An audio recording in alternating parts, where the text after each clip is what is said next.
NFT Business, c'est le podcast qui parle de tout l'écosystème Web3, mais surtout de la façon dont ces technologies vont impacter votre business. Notre podcast vous aide à comprendre les défis, à saisir les opportunités et à mesurer tous les enjeux du Web3. Nos invités sont des bâtisseurs, ceux qui construisent les entreprises de demain. Je suis Claudia Lema et je présente ce podcast avec Benjamin Boutins-Spark, artiste et formateur NFT. Et aujourd'hui, nous recevons Jonathan Yamas, qui est cofondateur de la fondation Vetri. Et Vetri, c'est quoi ? C'est une entreprise qui met en œuvre des solutions pour contrôler et protéger ses données personnelles sur Internet, les fameuses data privées. Il y a une application qui permet de gérer sa data, un peu comme un wallet finalement. Et c'est intéressant, on parlera de cette notion de wallet parce que là, on est en plein cœur du passage de l'Internet Web 2 au Web 3. Il faut savoir que Jonathan a été consultant blockchain pour des entreprises, pour des États et des protocoles aussi blockchain. Jonathan, je crois que tu es toujours enseignant dans ce domaine, mais maintenant, on va rentrer dans le sujet avec Claudia. Voilà, alors Jonathan, donc le marché de la data, le business de la data, tu as mis en place une solution qui permet de contrôler et d'exploiter sa data à titre personnel. Mais ce qui serait intéressant, c'est quand même de comprendre l'écosystème du business de la data. Si tu pouvais nous expliquer, ça serait super. Bonjour. Tout à fait. Bonjour Claudia, bonjour Benjamin, merci pour cette invitation. Je suis très heureux d'être parmi vous ce matin.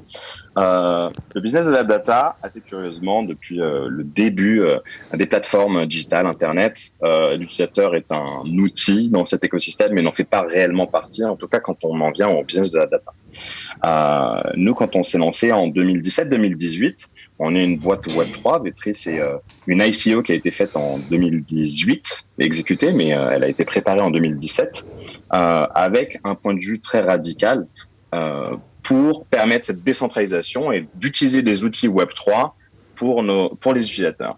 C'est pour ça qu'il nous paraissait très important d'être une fondation à l'époque. Et on est une fondation à but non lucratif. On n'est pas juste une société qui va créer des outils et monétiser comme dans le Web 2, cette manne de data personnelle. Donc ça, c'était un premier point. Le deuxième point, c'était de dire, le but, c'est de pouvoir faire les choses différemment. Et faire les choses différemment avec ces outils Web 3, ça veut dire être une fondation et aussi à but non lucratif. C'est-à-dire que si on est arrivé demain à créer un écosystème dans lequel et l'utilisateur final et ceux qui consomment la data sont en relation directe, il ne fallait pas qu'on puisse être un nouvel intermédiaire. Le but, c'est pas de reconstruire les GAFAM, les business models des GAFAM, c'est vraiment d'offrir ces outils à des utilisateurs dans un écosystème peer-to-peer. Et donc, on a utilisé tous les outils, on utilise concrètement, mais surtout, on s'insère et on s'intègre dans un écosystème Web 2, aujourd'hui, une application traditionnelle. Oui, c'est ça, c'est l'idée, c'est pas de reproduire le système, de pas être à nouveau vous-même Vetri, un intermédiaire nouveau de plus qui collecte la data et qui certes est du côté du consommateur, mais quand même vous collectez la data. Donc l'idée, vous êtes en peer-to-peer et là on est vraiment dans le Web 3, donc on est vraiment de l'individu à l'individu ou disons directement de l'entreprise à l'individu sans intermédiaire finalement. Oui. Exactement, et on ne va pas vraiment collecter la data. Notre but, c'est de faire tout ça sans être un intermédiaire et sans jamais voir la data. Donc, on va voir comment Vetri, c'est à la fois un wallet, effectivement, mais c'est aussi un coffre-fort. Donc, c'est un coffre-fort dans lequel on va pouvoir mettre sa data à l'intérieur. C'est un wallet qui va nous permettre de communiquer avec l'écosystème Web3 et c'est une télécommande qui va nous permettre de contrôler qui a accès et qui n'a pas accès. Quel type de data je laisse éventuellement sur une marketplace où les gens vont pouvoir me faire des offres pour cette data et qu'est-ce que je veux absolument pas partager, quand bien même j'ai la sécurité d'être protégé par rapport à ces données. Oui, tu m'expliquais l'autre jour qu'en fait il y a déjà des marketplaces. Moi je ne savais pas qu'en fait aujourd'hui en tant qu'utilisateur lambda, tu pouvais récupérer ta data et la vendre, décider de la vendre à qui tu voulais. Je ne savais pas que ça existait. Alors, ça n'existe pas vraiment. Aujourd'hui, tout se fait en B2B. C'est-à-dire que il y a des nouvelles sociétés qui se sont créées, un petit peu comme Vetri, avec pour mission de permettre cet échange tout en étant un intermédiaire, à la fois technologique pour offrir cet outil à l'utilisateur final, mais aussi un intermédiaire économique. Nous, on voulait être d'intérêt et d'utilité publique en disant cette data, il faut qu'on en soit, nous, individus, souverains. C'est moi qui contrôle absolument tout. Et le Web3 nous donnant ces outils de souveraineté, de contrôle, on va pouvoir mettre en place tous ces éléments-là. On est une fondation aujourd'hui, tout simplement parce que les DAO n'existaient pas. évidemment qu'on va s'inscrire dans cette direction-là. Et dans les prochains mois, prochaines années, le but, c'est de dire tous les participants à l'écosystème, que ce soit les data consumers ou les utilisateurs, vont pouvoir faire partie de cette gouvernance et on va pouvoir continuer la décentralisation. Voilà, gouvernance, décentralisation, DAO. Alors, les gens parlent de DAO. En fait, c'est DAO, c'est Decentralized Autonomous Organization. C'est cette possibilité de gérer une association d'humains entre eux, mais sur la blockchain, avec du code blockchain, avec des jetons de vote, avec un Connect Wallet. Enfin, c'est totalement Web3. Ça, effectivement, c'est l'idée. Et je pense que c'est l'idée d'une fondation. De manière ultime, les fondations sur le Web3 seront organisées en DAO. Ça, c'est vrai. Beaucoup de gens en parlent et je pense que ça va devenir une réalité. On dit même que les entreprises, alors dans 10 ans, toutes les entreprises seront des DAO. Ça, on verra. Mais sur le côté fondation, c'est intéressant parce que déjà, ça rassure. On se dit, OK, Vetri, en fait, c'est une fondation. Donc, il n'y a pas de but lucratif. Donc, on sent bien que nos données vont pas être exploitées. Maintenant, concrètement, nos données, il faut aussi réaliser. Qu'est-ce que c'est une donnée? C'est nom, prénom, âge... Et on va dire comportement sur le web, c'est-à-dire j'ai visité tel et tel site. Ça, c'est de la data, en fait. C'est ça ce qu'on appelle la data. C'est ça qui vaut de l'or, finalement. C'est de se dire, un consommateur de 35 ans qui vit en France et qui a vu tel et tel site web, c'est un profil. Donc, c'est un profil marketing et on peut lui cibler des publicités qui vont l'intéresser directement. Là, on est au cœur, en fait. Exactement. Et en fait, il y a un outil qui nous traque, qui nous envahit très régulièrement quand on va en ligne, ça s'appelle un cookie. On a tout simplement inversé le principe du cookie en créant un wallet, donc une application dans laquelle on va pouvoir se créer son identité digitale. Donc, derrière Vetri, derrière cette marketplace dans laquelle on va pouvoir contrôler nos data, il y a aussi le concept d'identité digitale. Mais ce concept d'identité digitale ne nous appartient pas, nous, à Vetri. On émane d'une société qui a créé des identités digitales sur le Web3, blockchain, mais on s'est dit que ce combat-là est trop important, il est trop grand parce qu'il engage des gouvernements, il engage des fonds colossaux pour gagner cette bataille de l'identité digitale. On n'a pas voulu s'inscrire dans cette bataille-là. On a dit comment on va pouvoir créer de l'utilité derrière non seulement cette identité digitale, la véracité de prouver qui je suis dans un écosystème digital, okay, ça c'est très important. Donc l'idée c'est de dire que derrière ce wallet, derrière cette application, on veut que l'utilisateur soit souverain de sa data. Et qu'est-ce que ça veut dire derrière sa data? Il y a évidemment le concept de l'identité digitale, et ça c'est un point qui est très important. C'est pas notre bataille, nous on se veut agnostique à tous les créateurs d'identité digitale qui sont en train de se créer et qui vont se développer au fil des années. Il y a d'ailleurs un point très important qui vient d'être validé par la Web3 Foundation, qui vient mettre réellement en avant le Decentralized ID, qui est un point fondamental de ces infrastructures, qui a gagné en face de Google et Mozilla. Donc ça, c'est des points qui sont relativement importants. Et nous, ce qu'on veut réellement créer avec Vetri, c'est de l'utilité derrière tout ça. Que ce soit mon identité digitale, donc être capable de prouver que dans l'écosystème digital, je peux prouver que je suis bien moi-même, et ça, c'est important. Derrière mon empreinte digitale, derrière les biens digitaux que je peux posséder aujourd'hui, que ce soit du Bitcoin ou des NFT, je peux récupérer toute cette manne de données, la protéger dans un premier temps, dans un second temps, la contrôler, dire qu'est-ce qui est accessible, qu'est-ce qui n'est pas accessible, et dans un troisième temps, on a créé cette marketplace décentralisée qui permet à n'importe qui de venir faire des offres pour acheter cette donnée. Alors, attends, Jonathan, je te coupe parce que là on avance bien. J'aimerais juste revenir sur l'histoire du cookie parce que tout le monde connaît les cookies. D'ailleurs, il y a plein de sites web qui vous disent acceptez-vous les cookies, puisque je crois même que c'est la loi. Ça doit être dans le RGPD quand on envoie un cookie. Alors, un cookie, rappelons quand même, c'est un bout de code qui est downloadé dans l'ordinateur de celui qui visite le site web. Et ce petit bout de code va récolter la donnée. Et le site web va pouvoir accéder à ce bout de code à tout moment, ou au moment où la personne va se reconnecter sur le site, l'entreprise va récupérer le cookie et dire « Ah bah j'ai vu exactement tout ce que le visiteur a fait sur le web finalement ». C'est ça un cookie.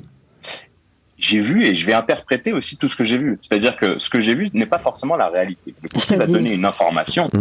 C'est-à-dire que le cookie, déjà, dans un premier temps, c'est pas quelque chose qu'on veut. Il est intrusif, il est abusif, il est invasif. Mais enfin, on est prévenu. On est quand même prévenu.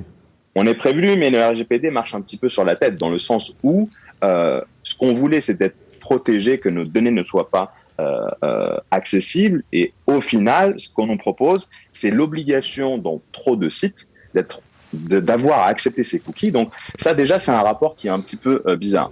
Et on va voir aussi que quand on inverse le cookie en disant l'utilisateur final est souverain de sa donnée, il n'y a plus besoin d'RGPD. À partir du moment où on donne le contrôle à l'utilisateur final, qu'il a la possibilité de sécuriser, contrôler, voire monétiser, plus personne n'en a rien à faire d'RGPD, puisque je suis en contrôle. Ouais, mais j'ai une question. En fait, donc, c'est une application qu'on télécharge, mais donc sur l'ordi aussi ou pas?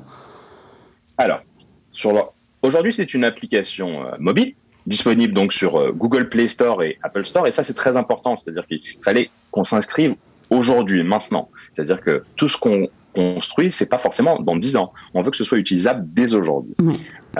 Et on va voir comment on peut offrir une solution mobile, donc au travers de l'application, mais aussi, puisqu'on est Web3, et puisque Vetri est un wallet, qu'est-ce qui m'empêche de télécharger MetaMask, le plugin, de connecter mon wallet Vetri à mon plugin dans mon navigateur, qui soit en ligne sur mon desktop ou sur mon mobile, pour avoir accès à toutes ces informations et toute cette protection. Ok, mais donc petite question pour être sûr de bien comprendre. J'imagine que donc je télécharge ça sur mon desktop ou sur mon téléphone, mais est-ce que c'est j'ai envie de dire, comme un coupe-feu qui empêche Google d'aller choper ma data? Donc, est-ce que... Alors non. non. Okay. Il y a des sociétés qui sont en train de se spécialiser là-dessus, c'est-à-dire qu'on va pouvoir donner son nom et la société va aller scraper Internet, va aller voir tous les sites Internet où il y a des bouts de data qui correspondent à mon adresse email ou l'empreinte que j'ai pu laisser et qui vont être capables de récupérer ces données. Nous, on fait pas du tout ça. Nous, on dit que... Et d'ailleurs, quand on parle de sécuriser sa donnée, c'est relatif. C'est-à-dire que je peux sécuriser ma donnée, la mettre dans mon wallet Vetri, elle n'est plus accessible. Mais si toute mon activité est déjà disponible sur Google, sur Facebook, je peux rien en faire de ça. Donc, il y a tout un écosystème qui est en train de s'organiser.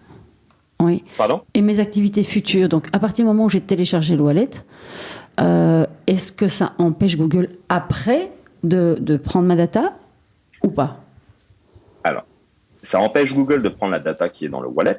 Mais si je continue à utiliser Google, évidemment que Google va continuer à utiliser le wallet. Voilà. Et c'est là où on voit que la réglementation va pousser. La réglementation aujourd'hui, elle pousse de plus en plus. Donc il y a Google, pour parler de Google très précisément, Google a annoncé l'année dernière qu'ils allaient arrêter les cookies. Oui.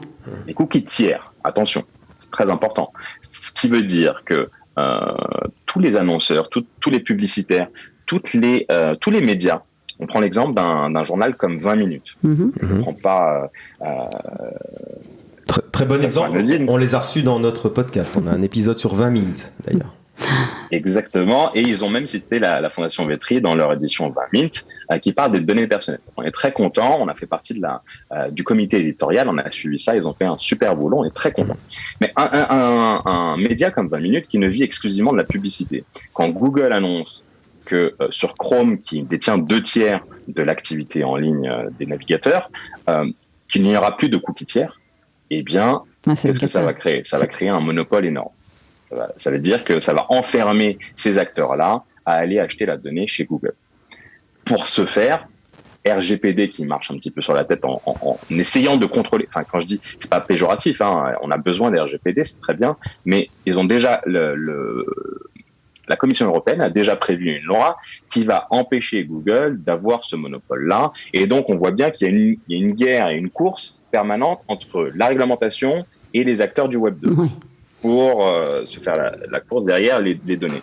Si on arrive à mettre un acteur qui n'est pas un intermédiaire, encore une fois, type Vetri, au milieu de tout ça, qui permet à l'utilisateur final d'être souverain de sa donnée, alors on n'a plus besoin de tout ça. On est capable de mettre 20 minutes qui va gérer sa régie publicitaire et toutes les annonces qu'il peut faire en utilisant les données du wallet Vetri comme un cookie, à la différence que c'est déclaratif. Donc c'est beaucoup plus pertinent et pour l'annonceur et pour l'utilisateur. Oui, c'est-à-dire qu'en fait, à un moment donné, 20 minutes, il aura un double choix.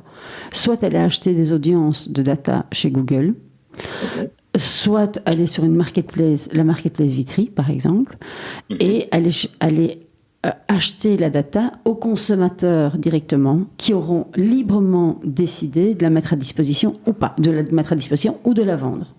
Et donc, quelque part, on redevient maître de sa data, on la contrôle, mais on peut aussi l'exploiter à titre commercial. Si à un moment donné, je dis, bon, ben moi, je suis d'accord, j'aime bien le 20 Mint, je crois en eux, j'aime bien leur contenu, je leur fais confiance, et bien, je leur vends ma data. C'est ça ? Alors, c'est exactement ça. À la grande différence, il y a deux grandes différences. La première, c'est que quand je vais me faire targeter dans un écosystème comme Vetri, personne n'a besoin de voir la data. Je cherche pas à savoir qui tu es, Claudia. Je cherche à savoir si tu es un homme ou une femme. Je cherche à savoir si tu fais partie de la cible que moi, en tant que publicitaire, j'ai visée. Et donc, je vais te demander des attributs. Quel genre tu as, quelle tranche d'âge tu as, où tu habites, ce type d'information. Mais à aucun moment, tu partages une information qui va permettre de t'identifier. Oui, c'est important que tu dis ça parce que je pense que les gens, il y a un mélange à la fois dans la presse qui s'exprime mal sur ce sujet. Quand on parle de données personnelles, il n'est évidemment pas question de nom, prénom, adresse ou numéro de téléphone, en fait. Alors, il peut être question de ça. On peut aussi choisir de vendre cette information-là, mais ça n'a pas le même prix, ça n'a pas les mêmes conséquences. Et notre but, au-delà de la Fondation Vetri, c'est de créer ce qu'on appelle le fair data economy. C'est-à-dire que les choses soient très claires. Si je vends l'accès à ma data, c'est-à-dire si mon genre, là où j'habite, mon âge, ma tranche d'âge, c'est l'accès à la data et ça me permet d'être rémunéré en direct éventuellement. C'est une chose. Si je vends mon adresse email, mon nom, mon prénom, le fait de pouvoir me faire appeler par une société qui va, grâce à cette data, me vendre un produit, c'est autre chose. Notre rôle, c'est de dire soyons clairs quand on offre ces produits et quand on fait ces offres auprès des utilisateurs, qu'ils puissent choisir en toute conscience. Ok, mais donc... Et l'autre point, Claudia, excuse-moi, je t'interromps, parce que l'autre point fondamental, c'est effectivement d'avoir le choix entre Google et Vetri. Mais le choix, qu'est-ce que ça veut dire ? C'est un coût opérationnel. Je vais aller chez Google pour faire un targeting et demander à Google qui vient sur mon site internet. Et ça va me coûter. C'est un coût opérationnel. L'autre, c'est un budget marketing. Je vais donner de l'argent en direct à mes utilisateurs finaux pour mieux les servir. Non seulement c'est un budget marketing, mais en plus, je vais avoir un meilleur service et une meilleure qualité que moi, en tant qu'utilisateur, j'attends par rapport au service que je vais acheter. Oui, donc ce que tu veux dire, c'est qu'en fait, non seulement on bypass Google, mais en plus, on rend le pouvoir aux gens sur leur data, mais en plus, on améliore l'expérience client en engageant les clients, en engageant sa communauté, en disant, OK, moi, je suis une marque X, si vous avez confiance en moi, si la marque a un capital confiance, les gens seront plus aptes à céder ou à vendre leurs données, mais donc, ils auront quelque part du retargeting beaucoup plus précis. Parce que finalement, quand tu achètes de la data, on est tous targetés par des choses qui ne nous concernent pas. Le marketing n'est pas toujours excessivement précis. Exactement. Donc... Et en plus de ça, on va recréer du lien. Qu'est-ce qu'elle veut, la marque ? Elle veut créer du lien avec son audience, avec ses lecteurs, avec ses clients. Exactement. Elle veut créer du lien. En passant par Google, on casse ce lien. Là, on va avoir l'opportunité de recréer un lien. Et encore une fois, en direct, entre l'utilisateur final et la marque. C'est exactement ce que la marque souhaite et ce que l'utilisateur final désire. Ok, mais donc concrètement, l'application Vetri, on est d'accord que quand je la télécharge pour l'instant sur mon téléphone mobile, mettons mon iPhone là, je décide quand je vais aller voir je vais sur un site de la Fnac ou Amazon par exemple. Alors. Et là, à quel moment je peux faire intervenir mon wallet Vetri pour dire je veux que Vetri prenne le lead, voilà. Alors, il faut que j'explique tout ça parce que ça, c'est la vision. Ce marché-là n'existe pas. On ne peut pas le créer du jour au lendemain. Pour intégrer cette activité-là, on s'est adossé à ce qu'on appelle un go-to-market stratégie, c'est-à-dire que ce marché-là n'existe pas, on va le créer. Et pour le créer, on va s'adosser à un marché qui est déjà existant. Ce marché qui est déjà existant dans lequel on s'est intégré, c'est celui de l'enquête d'opinion. Il est très similaire à celui de l'achat de données, sauf que quand on achète de la donnée, c'est une donnée qui vaut une opinion. Donc, on distribue des enquêtes d'opinion entre des annonceurs et des utilisateurs finaux. Ah, mais ça, tu dois expliquer ce que c'est. Parce que la dernière fois, quand tu m'as expliqué ça, je ne savais même pas que ça existait. Donc, je pense que c'est intéressant que tu l'expliques. C'est un énorme marché il a pour avantage d'exister en B2C, et ça c'est un point qui est fondamental parce que en tant qu'entrepreneur, c'est très compliqué de créer d'une part une marketplace de deux côtés, un acheteur, un vendeur, mais surtout sur un marché qui n'existe pas. Donc il a l'avantage d'exister, il a l'avantage d'être énorme, il y a plus de 12 milliards qui sont échangés chaque année pour distribuer des enquêtes d'opinion et recueillir de l'information fondamentale pour créer des nouveaux produits ou des nouveaux services. Et surtout, il a exactement la même structure. C'est-à-dire que d'un côté, j'ai des data consumers et de l'autre côté, j'ai des individus. Et on va permettre ce lien en direct. Aujourd'hui, ce marché-là, il est extrêmement intermédiaire. Pour une enquête d'opinion qui va me coûter, moi, en tant qu'entreprise, $4, je vais distribuer à l'utilisateur final, au final, en bout de chaîne, 20 centimes. Ok, donc la marque paye $4 pour avoir l'opinion d'une seule personne, c'est ça? Ouais. Et la personne, au final, reçoit combien? 20 centimes. Une vingtaine de centimes. Ok, donc c'est un modèle très centralisé. Exactement. Ok.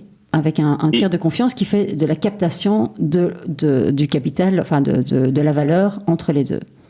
En fait, il y a beaucoup d'intermédiaires. Et il y a des intermédiaires qui vont apporter de la valeur. C'est-à-dire que créer une belle enquête d'opinion, créer les bonnes questions, c'est un métier en soi. C'est pas un intermédiaire, celui qui va venir apporter sa valeur ajoutée à ce niveau-là. Donc, la marque va déléguer à quelqu'un pour designer l'enquête d'opinion, et ensuite, il va y avoir un sondeur qui va la donner à un agrégateur d'enquête d'opinion. L'agrégateur d'enquête d'opinion va la donner à un distributeur d'enquête d'opinion, ce qui est Vetri aujourd'hui d'ailleurs, on est un distributeur d'enquête d'opinion, et l'utilisateur final va avoir l'enquête d'opinion et va y répondre. Mais tous ces intermédiaires-là prennent entre 80 et 90% de la valeur. Nous, on dit, venez designer votre enquête d'opinion dans l'écosystème Vetri de façon complètement gratuite. Vous la distribuez à vos utilisateurs dans une communauté décentralisée, donc qui est complètement indépendante et autonome. L'utilisateur, la base de données n'appartient pas à Vetri. On a donné ce pouvoir à l'utilisateur final. Non seulement on va pouvoir désintermédier cet écosystème, mais surtout recréer le lien entre l'annonceur et l'utilisateur final. Et si on est capable de faire ça pour l'enquête d'opinion, parce qu'on va cibler l'enquête d'opinion. Cette enquête d'opinion, par exemple, elle est disponible uniquement pour les femmes qui habitent dans le sud de la France, qui ont telle tranche d'âge. On est capable de prendre tous ces critères, et voilà ce que fait Vetri finalement. Que ce soit une enquête d'opinion ou de la donnée. On va prendre tous ces critères, et on va appeler ces critères XYZ. On va prendre XYZ, on va l'envoyer à toutes nos applications, donc tous nos wallets. Et si le wallet qui a un coffre-fort, moi-même en tant que Vetri, je n'ai pas accès à ce coffre-fort, on va injecter XYZ dans le coffre-fort. Si le coffre-fort reconnaît XYZ, un petit peu comme les POAP dont on parle beaucoup, si je reconnais un attribut, un NFT que j'ai ciblé dans le wallet, il va venir matcher.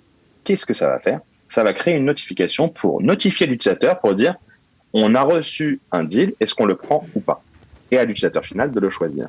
Donc, on est capable non seulement de faire un targeting ultra précis, sans jamais voir la donnée, et en donnant toute la possibilité à l'utilisateur final de choisir si oui ou non il va accepter ce type de deal.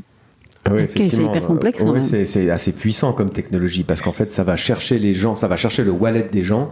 D'ailleurs, tu parles de coffre-fort. Nous, on donne pas mal de formations avec Claudia et on explique que le coffre-fort, c'est une très belle image, une très belle allégorie de cette portefeuille digital. Je dirais du wallet, effectivement, parce qu'on explique que ni les NFT ni vos crypto-monnaies ne seront jamais dans votre téléphone ou dans votre ordinateur, Dieu merci, parce que c'est hackable très facilement, tout est tout le temps dans la blockchain, mais dans votre coffre-fort privé qui n'est accessible qu'avec une clé privée. Et cette clé privée est symbolisée par le wallet, qui lui est téléchargé évidemment dans votre ordinateur ou votre téléphone, mais c'est lui qui donne la clé privée. Avec cette clé, on ouvre son coffre sur la blockchain, on peut constater ce qu'on possède comme actifs digitaux, puis après il faut refermer évidemment son coffre en refermant avec le wallet. Et donc toi tu dis que la donnée elle est suite à des enquêtes d'opinion, il y a un besoin, une demande qui est formulée chez vous, et vous allez interroger les wallets qui disent qui vont regarder qui prennent ou qui prennent pas, ce qu'ils prennent comme données dans les wallets finalement. Alors, ils vont notifier dans un premier temps et c'est l'utilisateur qui va choisir. Mais de la même façon, quand on va sur un site internet, je reprends mon exemple de 20 minutes. Je vais aller dans le site internet de 20 minutes, je vais recevoir une sorte de notification pour savoir si je fais partie du ciblage des pubs régies que 20 minutes a en catalogue. Et si je réponds aux critères de la pub, alors elle va m'être diffusée. Et pour ce faire, c'est moi en tant qu'utilisateur final qui vais gagner de l'argent. J'ai un exemple tout bête. On est en train de l'implémenter aux États-Unis. Ça arrivera, j'espère, en Europe très bientôt. Mais aux États-Unis, parce qu'on est live dans un premier temps aux États-Unis. On a eu 200 000 téléchargements de notre application ces dernières semaines, principalement aux États-Unis. Et ça, c'est juste avec du bouche à oreille.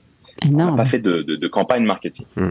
Donc, il y a une réelle demande des utilisateurs. Aux États-Unis, c'est beaucoup pour gagner de l'argent. En Europe, c'est beaucoup pour protéger ses données. Donc, il y a des différences culturelles, mais ça, c'est parce qu'on a 4 ans d'expérience de RGPD qu'ils n'ont pas encore. C'est en train d'arriver aux États-Unis avec Digital Act et tout ça.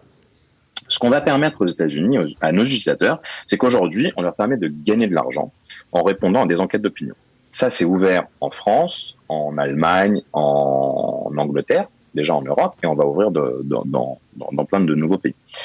Ce qu'on va permettre à tous nos utilisateurs qui font déjà des enquêtes d'opinion aux États-Unis, c'est qu'à chaque fois qu'ils vont rentrer dans un Walmart, ils vont toucher 15 centimes. Walmart, c'est les grandes surfaces aux États-Unis, les grands magasins. Ouais. Et comment est-ce qu'ils me repèrent? Alors, d'ailleurs, j'ai dit Walmart, ça marche aussi chez Starbucks et dans de très grandes enseignes qui ont des réseaux. Comment ça fonctionne? C'est que au moment où je vais rentrer dans Walmart, mon application Vetri sait où je suis puisque j'ai accès aux données de géolocalisation si j'ai choisi d'ouvrir ce canal de données au sein de mon coffre-fort. Ah oui, d'où le mobile, d'où l'importance de télécharger ça sur un téléphone mobile. Ok. En l'occurrence, oui. Je sais aussi si je suis un homme, une femme, puisque j'ai rentré durant l'onboarding pour pouvoir distribuer des enquêtes d'opinion. On fait un onboarding dans lequel on va faire un profiling de nos utilisateurs. Okay. Encore une fois, nous, on n'y a pas accès, mais c'est pour nous permettre ce matching. Eh bien, quand je vais rentrer dans un Walmart, je vais recevoir un message de bienvenue de 15 centimes, en sachant que ce message de 15 centimes, malheureusement, il vaut $2. La marque aujourd'hui paye $2. Mais comme on passe par un intermédiaire pour valider que cet écosystème existe et qu'il est pertinent, on accepte de passer avec cet intermédiaire-là, mais demain, on sera capable de distribuer $2 à chacun de nos utilisateurs. Ah oui. Il va rentrer et Walmart va positionner la pub en fonction de si c'est Benjamin ou Claudia, et ben Coca-Cola, Heineken, Listerine, peu importe, les produits qui sont vendus dans la marque vont faire un bid sur les paramètres de l'utilisateur qui rentre dans le Walmart précis. Une Encore enchère, une fois, j'ai pas besoin de ça. Une enchère, hein. Quand tu dis bid, c'est une enchère, ouais. En fait, il y a une liste de publicités qui sont disponibles, qui vont payer très cher. Pourquoi? Pour être visible au moment où un utilisateur est le plus à même de consommer. Ça vaut énormément d'argent, ça. Ah oui. Oui, mais est-ce que je la vois, cette pub, ou est-ce que je dois la valider avant de la voir? Est-ce que je dois marquer mon accord? Non, je reçois juste une notification. Il faut ouvrir la notification pour valider, d'accepter cette offre, parce que je peux encore la refuser. En acceptant l'offre, je reçois entre 15 centimes et $2. Si on est capable de faire ça en physique, on peut comprendre qu'en me connectant soit à mon téléphone, donc avec l'application, soit avec un plugin MetaMask pour connecter mon wallet Vetri, à n'importe quel site internet, n'importe quel shop en ligne, n'importe quelle activité qu'on peut faire dans un métaverse ou ailleurs. Dans le Web 3, hein, c'est-à-dire qu'il faut connecter, il faut que le site web soit Web 3, c'est-à-dire qu'il y a un bouton en haut à droite qui dise connecter votre wallet, et auquel cas on peut connecter, au lieu de connecter un MetaMask, tu dis on peut connecter votre wallet Vetri qui dispose d'un plugin type MetaMask, enfin pour être reconnu par tous les sites Web 3. Mais ce qui est révolutionnaire, c'est qu'aujourd'hui la marque, elle paye un tiers de confiance, les GAFAM en l'occurrence, pour obtenir de la data. Le consommateur, lui, ne touche absolument rien, il subit la pub. Qui parfois est pas bien ciblée. Là, je reçois une notification. J'accepte de la recevoir parce que je suis dans une enseigne, Walmart par exemple, dans laquelle j'ai confiance, et je me dis ils vont pas me targeter avec n'importe quoi, ils vont pas être envahissants, ils vont pas abuser de ma data, ils vont pas me prendre trop de temps. Donc je sais que leur truc est bien fait, donc j'accepte la notification, et en fait la marque, c'est moi qu'elle paye. Et ça change tout. Parce qu'à un moment donné, je donne quelque chose, mais je donne une part de moi, mais cette part a une valeur qui n'existe pas aujourd'hui, puisque ma data, en fait, pour moi, en tant que consommateur, elle ne vaut rien, je ne l'exploite jamais. Mais là, j'accepte, parce que la marque a fait son travail de m'engager et de créer de la confiance, et parce que j'ai confiance, j'accepte, et je suis payé pour ça. Et ça révolutionne le business model de la data, c'est énorme. Et tu as dit 2 choses fondamentales. La première, c'est d'avoir confiance en la marque. Oui et non. si je sais que je partage que des attributs et non pas qui je suis, je partage une information qui m'est pas forcément ultra sensible. C'est-à-dire que partager le fait que je suis un homme qui est entre 35 et 45 ans, qui habite à Zurich, ça me dérange pas de partager ça. Je vais rien dévoiler si ça me permet de gagner de l'argent, d'une part. Donc, je dévoile pas. J'offre juste l'accès à ma donnée, pas la donnée. Ouais. Ça, c'est un premier point. Le deuxième point que tu as dit, qui est fondamental, bon, déjà, effectivement et évidemment, c'est d'avoir le choix dans tout cet écosystème où on n'existe pas d'habitude, mais c'est que individuellement, nos données, elles valent rien. C'est-à-dire, pour moi, ça vaut rien. Ouais. Qu'est-ce que nous permet le Web3 ? C'est qu'on est capable de s'organiser collectivement et de reprendre ce pouvoir-là. Ouais, et pour moi, c'est ça le Web3. Et en fait, le Web3, comme avec les NFT, ça amène de la valeur sur des choses qui avant n'en avaient pas. Mais je vais revenir sur la confiance. Quand je dis la confiance que le consommateur a en la marque, tu sais qu'il y a des marques qui font du mauvais marketing agressif, abusif, qui te prennent du temps, de l'énergie.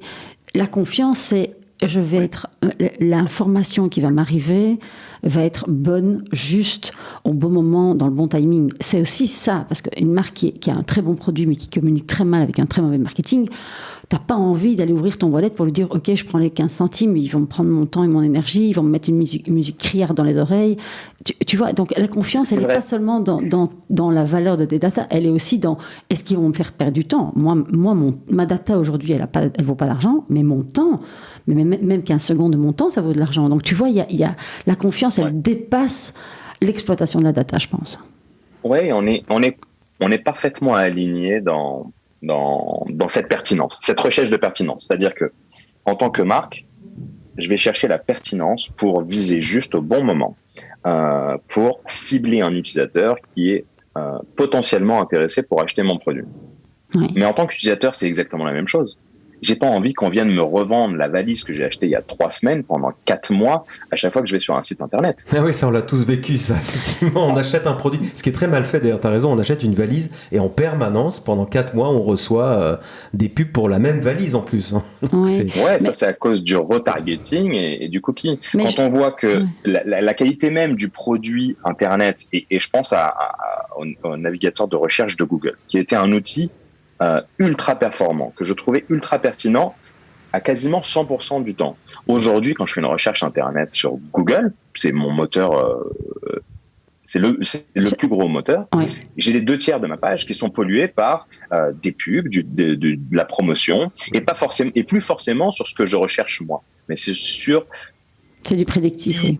Exact. Ouais, prédictif, et en plus, c'est au plus offrant, c'est-à-dire que la marque qui est capable de payer le plus cher va apparaître tout en haut, et c'est pas parce qu'elle est capable de payer plus cher qu'elle est pertinente pour moi. Oui. Et ça, justement, je reviens sur le rôle des marques, c'est très très important, parce qu'en fait, aujourd'hui, tu as beaucoup de marques qui achètent de la data pas très affinée, parce qu'on sait qu'en fait, plus la data est affinée, plus elle est chère. Et donc, tu as des marques qui achètent de la data premier niveau, sexe, âge, voilà. Et donc, tu te retrouves, moi, j'ai un exemple très marquant, je me suis fait opérer du dos, et donc j'ai fait une recherche sur ce type d'opération. Et un des risques est qu'en fait, tu peux, à un moment donné, avoir le risque de ne plus pouvoir marcher. Et donc, j'ai été targetée pendant des mois par des chaises, tu sais, ces chaises ascenseurs que tu colles à ton escalier, tu t'assieds sur une chaise. Bon. Et je me suis dit, mais en fait, moi, j'ai pas envie de voir ça. Et donc là, même si demain j'ai un problème et que je ne sais plus marcher, jamais je vais chez cette marque qui m'a targeté pendant des mois avec un truc que j'avais pas envie de voir. Et donc, il y a aussi ton modèle, en fait, remet en cause la responsabilité des marques d'envoyer le bon message au bon moment à la bonne personne. Et ça, malheureusement, aujourd'hui, comme effectivement, quand tu vas acheter de la data chez Facebook ou chez Google, tu as plusieurs niveaux de data. Parce que finalement, ton comportement aujourd'hui ne correspond pas forcément au comportement que tu auras demain, ou même dans l'heure qui suit. Et donc, c'est pas très précis. À partir du moment où cette data est dans ton wallet, tu peux accepter. Je pense que c'est, en tout cas, un outil qui va permettre d'affiner les messages pour les envoyer au bon moment à la bonne personne et dans le bon timing, en fait. Mais bien sûr, et au-delà du marketing, parce que là, on se concentre principalement sur le marketing, on y est tous très souvent confrontés au quotidien. Donc, ça parle à tout le monde. Mais sortons du contexte du marketing et allons dans le contexte des données un petit peu plus sensibles, des données médicales. Ouais. On a lancé un programme de recherche en début d'année avec l'université de Cambridge. Pourquoi ? Parce qu'il y a une boîte pharmaceutique qui fait beaucoup d'intelligence artificielle qui dit, nous, on a un algorithme qui peut nous permettre de faire avancer la recherche, mais on n'a pas le droit, d'un point de vue réglementaire, d'utiliser la donnée de nos patients. Et moi, en tant que patient, non seulement si je pouvais faire avancer la recherche en donnant mes données complètement anonymisées, pourquoi pas d'une part, d'autre part, on a tous été confrontés au fait de ne pas avoir la bonne donnée, qu'on soit en face d'un médecin, de son médecin traitant, en face de l'hôpital, en face de tout l'écosystème médical. C'est chacun des laboratoires ou des écosystèmes dans lesquels on rentre, typiquement l'hôpital, qui va récupérer ces données et on n'en fait jamais partie. Si on avait la possibilité de récupérer toutes ces données-là, les concentrer dans un wallet qui est sécurisé pour pouvoir les contrôler et dire, effectivement, je vais subir une opération, je dois donner des attributs ultra précis, type quelles sont mes allergies. Si j'ai tout ça à portée de main, je peux faciliter non seulement l'opération dans laquelle que je vais subir, ou bien faire avancer la recherche faisant don de mes données personnelles à cette unité de recherche. Ouais, exact, tout à fait. Oui, on parlait de donner son corps à la science, maintenant on peut donner ses data à la science, c'est effectivement assez intéressant. Ouais. C'est lié aussi à l'ID, tu parlais de ID, donc identité, donc papier d'identité, et ça, avec Claudia aussi en parle souvent, c'est la possibilité à terme d'avoir dans son wallet des papiers alors très très très personnels, passeport, diplôme, papier d'identité, données de santé. Non, c'est ça. Mais... Ouais, exactement. Et juste un point sur l'identité digitale. Parce que, encore une fois, c'est NFT business, on parle de business. Mais si on zoome out un petit peu, on sort de notre monde occidental. Il y a 1 milliard de gens aujourd'hui sur Terre qui n'ont pas d'identité digitale. Ils n'existent pas aux yeux de leur patrie, ils n'existent pas aux yeux de leur État. Ils n'ont accès à aucun des services que la société moderne peut leur offrir. Encore une fois, il y a beaucoup de gens qui n'ont pas d'identité digitale, qui ont Internet, qui ont un téléphone et qui pourraient utiliser ces attributs-là pour avoir accès à certaines choses. Bien sûr. Et aussi d'amener du revenu à ces gens-là. Parce que quand tu n'as pas d'identité, tu n'as pas de revenu. En fait, tu n'as certainement pas un compte en banque. Et donc, ça amène de la valeur, mais de la valeur sur l'humain aussi. C'est très intéressant. Oui, d'ailleurs, tu as parlé de monétisation, on pourrait peut-être développer ça, parce que finalement, il est question aussi, quand on propose sa data aux marques, de récolter quelques centimes, peut-être même quelques euros. Alors, ça va se faire en crypto-monnaie, je suppose, mais quelle est l'avancée de ça pour Vetri pour l'instant ? Déjà, c'est entre quelques centimes et des milliers de dollars.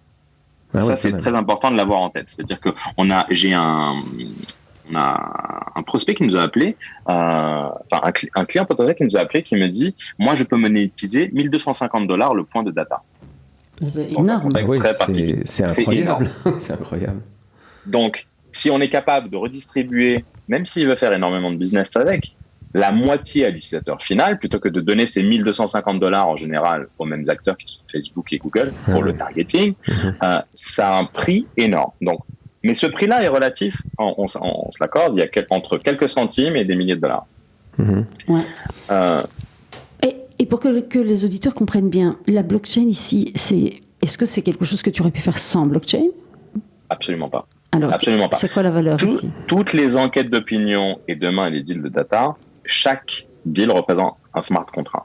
Pour pouvoir interagir avec le smart contract, j'ai toutes mes données qui sont intégrées dans mon wallet, que je peux échanger de façon automatisée et transacter avec la crypto-monnaie de Vetri. On a créé notre propre crypto-monnaie. Pourquoi on est capable de ne pas être un intermédiaire économique ? Et ça, c'est fondamental. Le but, c'est de dire que si demain Google est capable de commencer à nous rémunérer, Vetri meurt. Si c'est un intermédiaire économique. Je vais jamais être en mesure de challenger le business de Google au vu des milliards d'utilisateurs qu'ils ont. La seule chose qu'un acteur comme Google ou comme Facebook ne pourra jamais faire, c'est de descendre la distribution de sa valeur à zéro. Parce qu'ils ont tout simplement des actionnaires. Nous, on est capable de le faire. Pourquoi ? Parce qu'on a créé notre crypto-monnaie et qu'on a dit que chacune des transactions qui va être exécutée dans l'écosystème Vetri se fera avec la crypto de Vetri. Qui s'appelle comment ? Qui s'appelle comment ta crypto ? Le VLD. Le VLD qu'on n'a jamais communiqué d'ailleurs. Nous, on a fait vraiment tout l'inverse des crypto-monnaies. Avant de créer une communauté autour du token, on a dit on va créer un produit. Et si le produit est pertinent et qu'il est utilisé, alors on aura une valeur à dépenser. Parce qu'on a gardé 15 à 20% de cette quantité limitée de jetons qu'on a émise, qui va nous permettre de vivre non pas sur l'intermédiation économique, donc pour $1 distribué, on va garder X et on va distribuer le reste à l'utilisateur final. On est capable de vivre sur les gains de capitaux. S'il y a des milliers, voire des millions d'utilisateurs qui utilisent cet écosystème, alors le token vaudra quelque chose. Et donc, la fondation aura quelque chose à dépenser pour maintenir et continuer à développer l'écosystème. On a aligné la vision, la mission de la fondation avec l'intérêt de nos utilisateurs. Ok, donc attends, il y a un token qui a une double utilité, comme bien souvent dans les protocoles Web3. La première utilité, c'est l'organisation, on va dire la gouvernance, comme on dit. Donc avec ces tokens, on pourra à terme voter aussi pour le... Alors ça, c'est pas tout de suite, mais oui, plus tard, quand on sera une DAO, on pourra participer à la gouvernance. Et puis le token sert aussi à être rémunéré. Concrètement, une marque peut m'envoyer, quand on disait quelques centimes, quelques dollars, ce sera directement dans cette crypto-monnaie qu'ensuite je pourrais transformer en euros.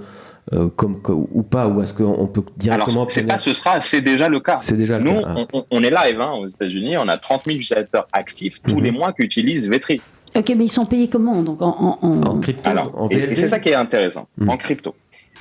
Sauf que on est vraiment, et c'est là où on fait le pont entre le Web 2 et le Web 3. Nous, on est un produit mass market. On s'adresse à tout le monde. On n'a pas créé ça pour les aficionados des cryptos ou pour ceux qui comprennent la blockchain. On a créé ça pour tout le monde. Qu'est-ce qu'on a dû faire ? On a dû tout décomplexifier. Et nos utilisateurs aujourd'hui américains, quand ils téléchargent l'application, ils ne savent pas que c'est un wallet. Ils ne savent pas que quand ils gagnent de l'argent, ils gagnent une crypto-monnaie. On leur envoie notre crypto-monnaie qu'ils considèrent comme des points. On leur donne l'équivalent à chaque fois en monnaie locale. Et dès qu'ils atteignent $12,50, c'est notre seuil aujourd'hui, mais demain on sera capable de descendre à $1, ils peuvent choisir de faire un virement PayPal sur leur compte PayPal ou d'acheter des cartes cadeaux. Ah oui. Ouais, okay. En fait, ce qu'ils ne savent pas, c'est que nos partenaires Web2 qui distribuent ces enquêtes d'opinion, qui distribuent les deals de data quand on va rentrer dans le Walmart, ou nos utilisateurs, ils parlent exclusivement en fiat. Nous, comme tout l'écosystème, tout notre back-end, c'est-à-dire tout ce qu'il y a derrière l'application, au-delà de ce qu'on voit dans l'application, tout est sur la blockchain. Donc on est obligé de parler en smart contract et en crypto-monnaie. Ouais, mais ce qui est intéressant, et nous, on achète. Ouais, tout est sur la blockchain chez vous, tout est Web3 en fait, c'est intégralement Web3, mais pour les utilisateurs, c'est tellement plus simple de leur dire c'est une application iPhone et vous gagnez des points cadeaux en fait. Ouais. Exactement. Et notre mission, c'est de les éduquer, c'est de leur dire, en fait, si vous avez compris ce qu'est une crypto-monnaie, vous pouvez choisir de garder cette crypto-monnaie, elle vous appartient. D'accord ? Si vous n'avez pas compris, on va travailler en fiat équivalent. C'est-à-dire que les $6 que j'ai dans mon wallet, et ils me permettent d'accéder à $6. Ah oui, ce que tu veux dire, c'est que pour un utilisateur aguerri comme par exemple moi, qui ai l'habitude depuis 2 ans de manipuler de la crypto sur mon wallet, à ce moment-là, ta crypto VLD, je peux la récupérer sur mon MetaMask et je peux aller sur un exchange décentralisé, l'échanger contre de l'Ethereum, du Bitcoin, etc. Par exemple, quoi. Pour le moment, on a limité ça parce qu'on ne veut pas apporter de la confusion à tout cet écosystème. Comme c'est un marché qui est nouveau, on doit y aller par étapes. Dans un premier temps, notre crypto-monnaie qu'il y a dans l'application, c'est un stablecoin. Donc, une valeur qui est complètement fixée à la monnaie locale pour pas perdre l'utilisateur. Parce que si on lui disait aussi que son dollar qu'il a gagné aujourd'hui, il vaut 50 centimes ou $1,50 demain, il ne comprendrait pas pourquoi. Oui, c'est astucieux. C'est le token, donc la crypto-monnaie de VLD est un stablecoin, c'est-à-dire égale toujours $1. 1 égale 1. Alors, c'est pas la réalité.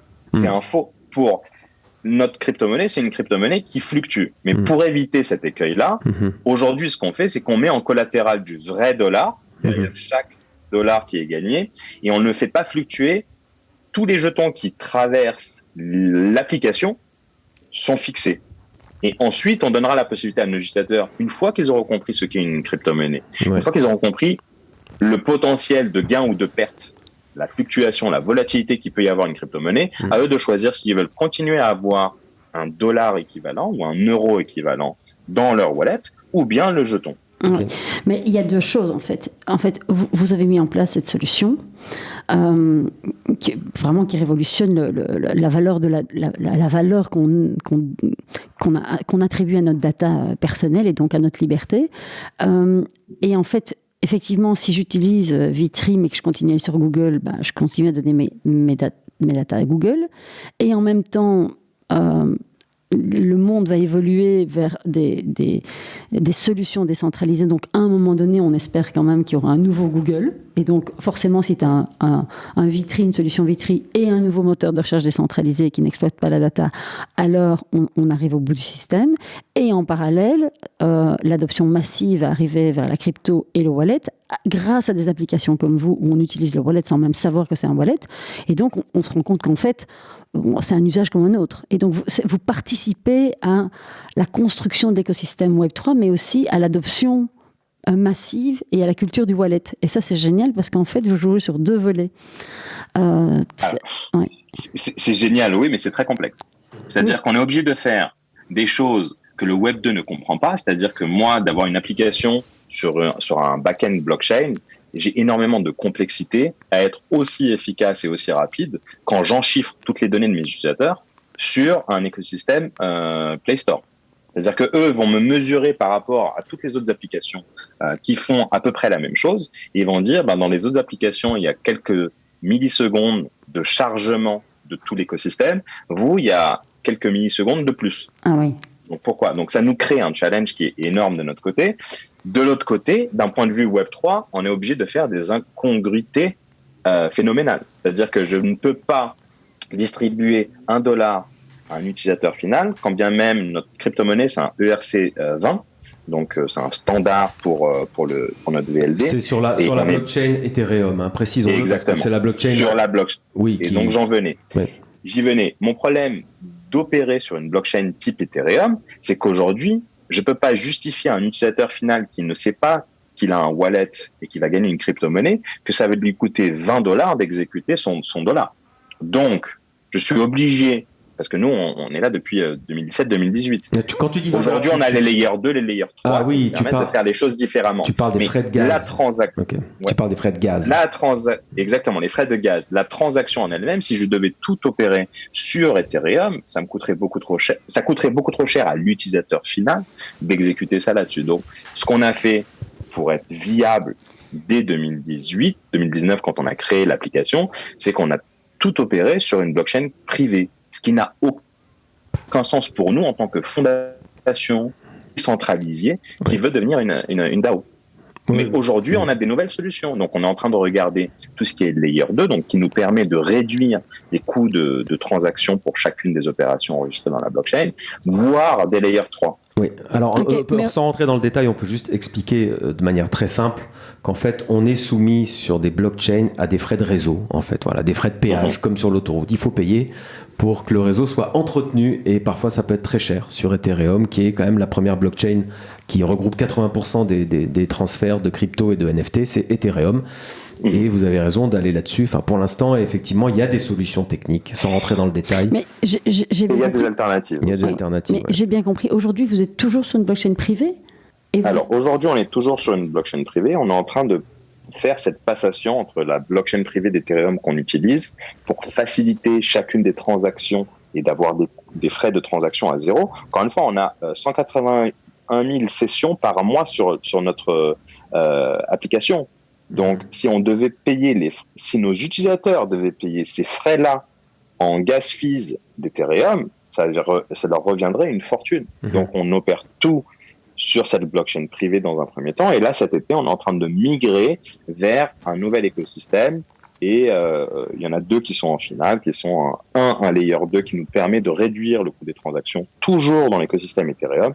L'autre en layer 3, c'est un petit peu plus compliqué. Mais on pourrait aller dans une autre blockchain, type Solana, type NIR, où on peut vraiment négocier les prix jusqu'à zéro chez Solana en transaction. C'est intéressant que tu nous dises ça. C'est parlant pour les entreprises qui nous écoutent, les marques aussi. On peut leur dire, comme vous, comme Vetri, vous pouvez démarrer sur des blockchains privées pour tester, pour voir et pour accéder à la charge aussi, parce que bien souvent les blockchains très connus, même Ethereum, sont quand même victimes de leur succès. Aujourd'hui, il y a un engorgement quasi systématique systématique de cette blockchain. Et c'est ce qui fait que pour des business comme les vôtres qui calculent à la milliseconde, effectivement, il faut que ça aille très vite parce qu'on est sur l'Internet et on est avec des marques et on est avec du marketing, donc il faut que ça aille très vite. Et la montée en charge n'est pas permise encore sur Ethereum, donc il faut des solutions techniques que vous les avez. Donc cet été, ça va être le grand moment. Exactement, et c'est en train de se développer grandement, donc j'ai aucun doute sur le fait que ce sera opérable très bien dans les prochains mois, prochaines années. En attendant, il faut trouver des solutions. Mais encore une fois, on est là pour faire du mass market. L'utilisateur lambda qui ne sait pas ce qu'est un wallet et de la crypto-monnaie, je n'ai pas non plus à me justifier de la décentralisation. Ce qu'on peut lui proposer en intermédiaire, c'est de lui dire, on a créé un blockchain explorer dans notre blockchain privée où on peut voir chacune des transactions, et ça nous permet de continuer à exister dans un écosystème qui n'est pas décentralisé mais qui est transparent. Et encore une fois, d'être à mi-chemin ou d'être ce pont entre le Web 2 et le Web 3 nous oblige à faire des choses que les gens du Web 3 n'ont pas à faire et que les gens du Web 2 n'ont pas à faire. Oui, mais c'est génial parce qu'effectivement, tous les experts qu'on interroge nous disent tous l'adoption massive, c'est clair, c'est le jour où tout le monde aura un wallet et des NFT sans le savoir, mais ne le saura pas en fait. Et là, tu es l'exemple absolument parfait du mass market qui obtiendra un wallet et de la crypto sans même le savoir en fait. Ouais. 140 000 utilisateurs en quelques semaines, et on n'a pas à leur dire au fait c'est un wallet. Alors ça. Oui, on peut le retrouver dans l'application, dans les paramètres, mais ils n'ont pas à le savoir. Ouais. On leur dira plus tard. Ouais. Jonathan, moi j'ai encore une dernière question parce qu'on arrive à la fin de l'épisode. Je suis une marque et j'en ai marre en fait d'acheter ma data à Google parce que je trouve que c'est abusif. Est-ce que je peux venir chez toi ou est-ce que je vais directement sur la marketplace? Est-ce que la marketplace existe? Ça se passe comment du côté de la marque? Alors, tout existe et ce qu'on est en train de faire aujourd'hui, et la fin d'année va être assez rock'n'roll de notre côté, c'est qu'on est en train de rejoindre un accélérateur média qui va nous permettre de mettre en place réellement le business des data. C'est-à-dire qu'aujourd'hui, on fait principalement le business de l'enquête d'opinion. On va commencer le business de la data aux États-Unis avec des intermédiaires, mais ce que l'on commence réellement à faire, c'est de convaincre les marques de venir en direct chez nous et de créer leur communauté décentralisée au travers de l'application Vetri. Et ça, justement, c'est ce que l'on permet au travers de la fondation. On a développé des compétences à la fois de conseils de technologie pour dire voilà comment on va s'intégrer à cette marketplace qui est déjà, encore une fois, active. C'est-à-dire que là, on est en train d'ouvrir le marché européen. On compte ouvrir dans une quinzaine de nouveaux pays d'ici la fin de l'année, mais on est déjà actif aux États-Unis, au Canada, en Australie et dans les 3 pays que j'ai déjà cités en Europe. Donc, c'est déjà disponible et à nous de créer cet écosystème conjointement, ensemble, et aux marques de comprendre que c'est pas une marketplace qui va appartenir à Vetri, c'est à eux de créer leur propre communauté décentralisée grâce à l'outil de Vetri qu'on donne aux utilisateurs finaux. Donc oui, c'est disponible et ils peuvent déjà le faire. Et ne serait-ce que le business du cookie, encore une fois, Google a mis une deadline sur cette activité-là. Donc il y a énormément de boîtes qui sont en train d'essayer de se réorganiser. On a une solution qui est viable et accessible aujourd'hui. Oui, puis ce qui est incroyable, c'est ce que tu dis, c'est que nous, le RGPD, on pensait qu'en Europe, on s'était tiré une balle dans le pied en se mettant trop de contraintes avec le RGPD, en laissant libre les États-Unis, mais finalement, tu as raison, le RGPD rattrape les Américains, c'est-à-dire que ça va s'imposer à eux l'année prochaine, et il faudra que le cookie disparaisse et progressivement qu'on passe du Web 2 au Web 3. Donc, c'est ce que tu proposes, en fait.